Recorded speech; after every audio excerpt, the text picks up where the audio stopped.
moi c'est un phase là ou bien kitoko ou bien intellectuel ou bien phase la makasi na commerce ou bien phase la makasi na bilanga. Donc wana nyonso yango na monaka. Soki ba moni ba tali na ba condition nyonso na ba kozana ngo. De bazuyo. Ne bazuyo. Yeah. Lero bige nundu fweni. Nundu fweni donc pena ye oyo pena osala mama ya bana na kaya. Le motema na yeki pio. Oh yes. Wande yango yo yebi. C'est ma recherche na yo. Yango wana. Merci mingi mama Ani. Bande kona banza. Toko na poya kwa kongola pe information nyonso mama Ani asili ko pesa biso concernant comment bato baza ko lingela mabala elekela na bavina ba moto ba condition fiançailles. Mais toza komona ete na dibala oya normal bato nyonso asili ko lobela ba Isaac, ba Jacob. Bakendaki da mingi koza ba condition ezalaki bazoke na côté ya bunkulu na bango côté culture na bango côté bato baza ko supposer ete bakosangana facilement parce que tout ce qui se ressemble s'assemble. Bakendaki na bibekole ba étranger te baluki kaka na pembeni kaka wana n'est-ce pas? Nde yango basali wana ne mibale toyebi. Mais côté basi tomoni peza ba condition oyo basili ko poser te si bien que basi pe bozana ba droit na bino ko poser ba condition bolingeli po mabala e ko salema. Bien, wana nyonso osili koloba mabe moko eza nango te. Mais nde eloko moko sikoyo en tant que bachrétien ndenge tokoatakele émission oyo ezali ete Nzambe ntango apermettre yango kati na Paulo koarevele biso yango ete olingi kobala obali olingi mpe kobala te mabe eza nango te ezala kaka nini célibataire. Kasi tokoya mpe koanalyse na bavie chrétienne okoya komona ete mutu alingi abala alobi ete bo Nzambe alakisa ngai mwasi nini na kobala mobali pa sambeli lakisanga mobali nini yango olingi ngai na bala soit Nzambe alakisi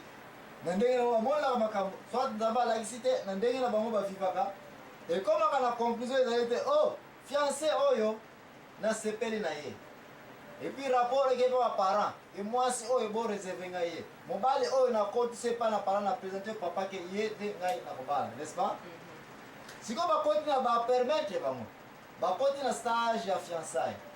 Est-ce que so yoka ete fiancé oyo ya mwasi mobali alobike yaka epai na nga kolambela ngai kosunga mwa moke et puis fiancé ake wana mpe kosunga ye mwana mwasi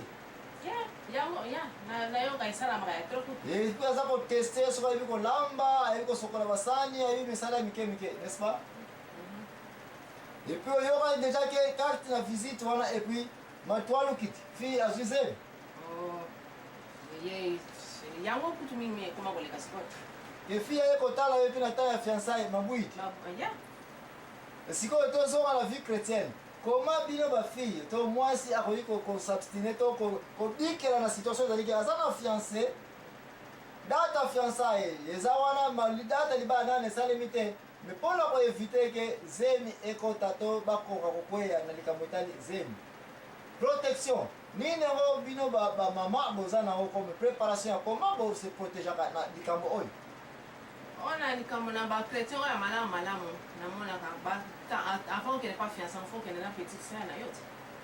okende na petite sœur na okokende kuna pampamba pe te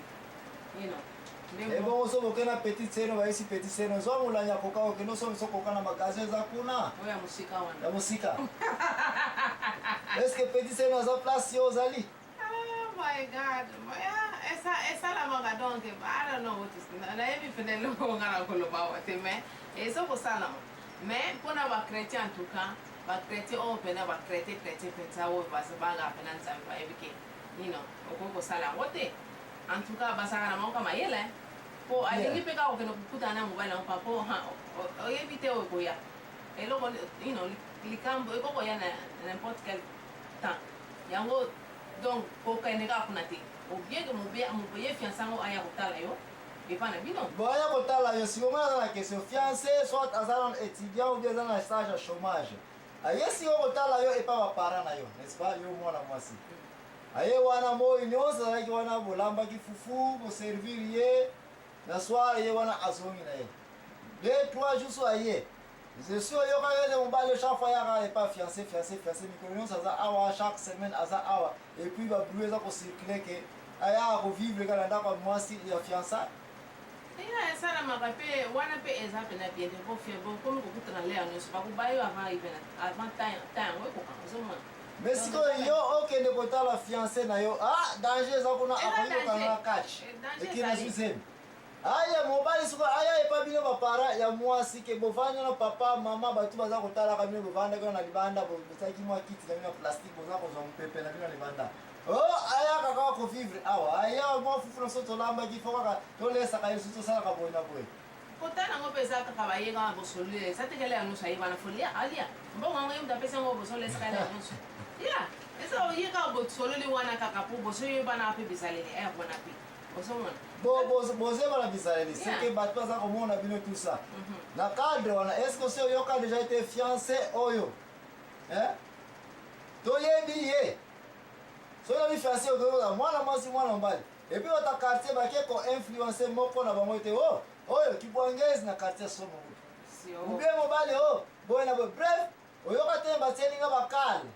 Of course, wana yaka toujours na libala. Dès que la rake, bon, perception pe information like eza ko lakisa ke batielinga bakale. Bon, wana mingi so yaka suki neti ou bien fiancé moko azotambala na ba fiancé mibale. Ozo comprendre. Siko soko zo sala batu bakoyeba komona bakoyeba kakati. Batunde wana ba mimi sanke ba fiancé no wana atambala pe na fiancé soso. Donc azaki bwangezi ou bien aza aza pena koza no sina mtu wangu te ko asana afiansi mibale et puis mama budi donc yo na tango moni a oyo ki a faut ko vérifier ou bien ba dele ko ba te fi wana libota na to yebi bango basa ya baba kana bango te ba za samuzulu yo so na poka ba puis yo fiancé oyo ki makamo et puis mabudi ya o vérifier pété même ndo kwande ngwana so yo ki on vérifier na ko makamtanga ya ki fiancé makambo ya trop ele ka pawana.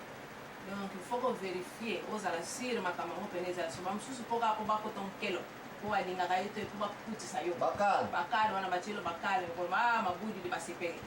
kozonga na banza bande ko na boza ko na nefso to kontina fazo to zali ko benga difficulté na tango ya fiançailles parce que bande ko na eloko kuminga awa nazo tanteka ko démontrer to ko yebisa batinyoso ete libala tango bat mariage salemi bakoko so ezali o balanike miso mariage okomona ete libala eza eloko ya facile te batu mingi bazana baselibate balinga koyela nini libala na bala lelo lobi mosika metala bamakambo ezalaka na mabala bengisa bana so mariage mais sikoyo toza kolobela selibate ser ani soki natali bien c'est comme si yo moto olobeke tala fiancé bamakambo ezalaka nini ebele nde tosi tokontinue na phase ya bamakambo nazotante kolobela awa. Quel genre de phase de difficulté oyo ezalaka na stage ya fiançailles? Toza koloba boye po yo jeune garçon na yo jeune fille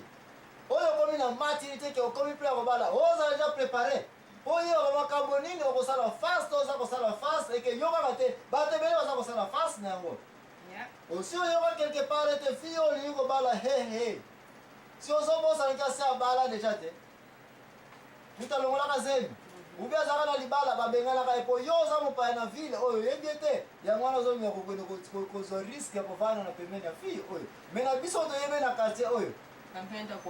kayandiko biloko boye yo mwana mwasi oyoki yango balobeli yango contre yo réaction na ekozala ndenge nini bo bamsuna mona akapona kokanisa bato wana nyonso minokaki ya mizwizemi akoboloba lisusu na se na zwizemi mais sikoyo toza koloba na vie chrétienne touti deja kuna makambo aseme te kokende kotala fiancé pamba te enoki akango catch epuis baje wana ya catch yo poli ozwi nini zemi oyo nde toza koevite parce si tomona mpe mutu batie zemi na ta ya fiançaille epuis libala falela kosalema libala mabudidi mais ozwi yaka nini zemi oyo mpe okota na ndako fiancé yango okoti na yo mpe te oswi ya kovandaka mpa baparent nde yango oza kotante tolobelaki yango ke évite yo jeune fille na ntango fiança osanga na mobali nokoya kozala nini zemi nokoya kozala nani perdante parce que mibali baperdaka na bango te mibali bakumbaka zemi na mokongo n'est-ce pas epuis mibali basi nini okomi na zemi okomi na ozalaki yo moko okomi mibale sikoyo okomi na point oyo mama ani libala ya fiançaille oyo nanu mobala nte ja kokoso ezali bakale ezali batakate basi baflashele information ya vrai to ya lokuta me ya songisongi te osongisongi te me he fille oyo sa muzulu kuta azalaki ya kobala okuta aza boye azongolaka bazemi nani kuta oyebi soki maki eza kaka na kati ya libundu na ye biloko oyo elekaka na société na bino n'est-ce pas comment yo jeune fille okoki kobima makambo to comment yo okoki kopesa ngo conseil comment jeune fille okoki kosala po ako kodevie fiançaille na ye econtinue na nzela ya malamu bon wana na ntango oyoki yango Yozo basuki yo mwasi siko oyo kile fiancé na bakosi lo makambo ke fiancé ba yesi fiancé na ok mwasi ngo bala zali bla bla bla makambo elo ngite ça ba divorce ya yo mwasi siko ozande ndenge comment kobimela ko convaincre mobali oyo po ete fiancé na ekufa te parce que comme kosala face siko na difficulté ya batu bazali kota yeke siko na libala na komi koningana simabula siko yo mwasi ndio okofesa ba fiancé na yo ke oyo balobeza lokuta po na tanga fiancé makambo ebele bimaka wana me libala wana na bolingo kuna tena tawa ba kuna kola sina kosa ayo ni sakanga haleluya na bolingo